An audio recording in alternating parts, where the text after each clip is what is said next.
remember many years ago, I went to see Eckhart Tolle in London. This is probably, may even be 20 years ago. It's a long time ago. And I remember that he just sat there for a good 15 or 20 minutes and didn't say anything at all. And some of the people there, they even got up and walked out, and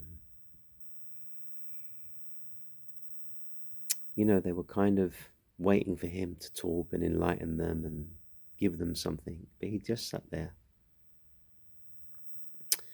And after that very long pause, he said,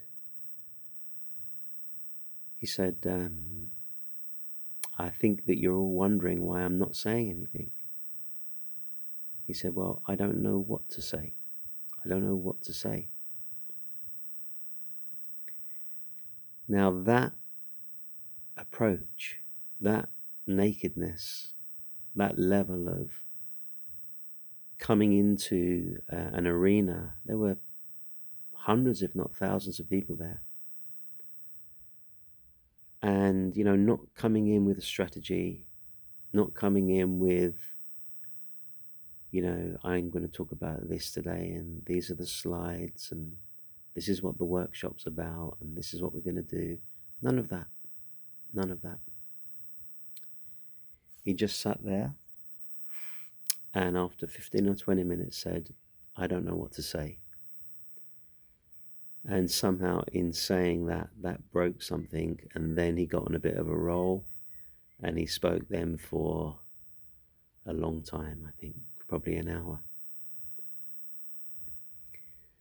So what I'm getting at here, what I'm referring to here, is what is congruent with the natural state, what is congruent with resting in being. Resting in being is very different to going into situations with a plan, with a strategy, knowing what you're going to do. Knowing what you're going to do and having a strategy helps the person feel more safe, helps the kind of egoic structure feel more able to cover up its vulnerability.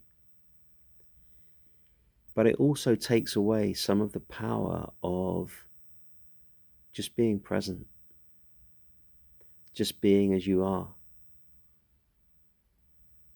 just taking that time to fully be here without going into something. And, for those people who have awakened to their deeper being, then they will understand this very, very easily. It's just completely natural. But for those who are still fully identified with the mind, or fully identified with the separate self, if you like, then it just feels like mumbo jumbo, a load of nonsense. But the moment we come into being, the moment we recognize the deeper consciousness, then something is being said without words. Something is being transmuted without words. That which is being transmuted is the higher consciousness. And words may come out of that, but words are not always necessary to transmute that. And down the ages, there have been many, many teachers who haven't spoken. Just their presence has been the thing that's been felt most strongly. So I just invite you actually for a moment, just before I end this video, just to take a moment to be fully resting in being. It's like you're here, you're present, but you're not thinking. There's another consciousness here. A consciousness that is deeper than thought. Thought comes out of it, but it is before thought. And awakening is to know this deeper consciousness, not know it as an abstract fact, but know it intimately. And not also just know it, but realize that that is what you are. And the moment that we come to rest in that deeper consciousness, then there's just a very deep silence, a very deep stillness, a very deep sense of rest.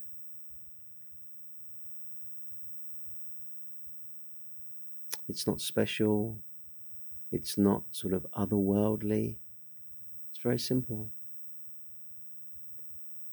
And this is the great disappointment, if you like, to the ego. The ego wants something special.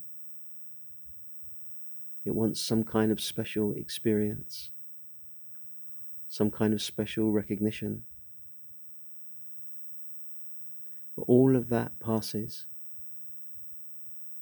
All of that, however great an experience that we can have, it will come and go, it will arise and fall.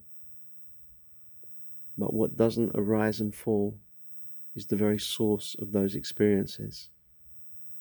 And the source of those experiences is your own being. Do you know your own being? Are you conscious of your own being? Are you able to rest in and as your own being? This is the invitation to you.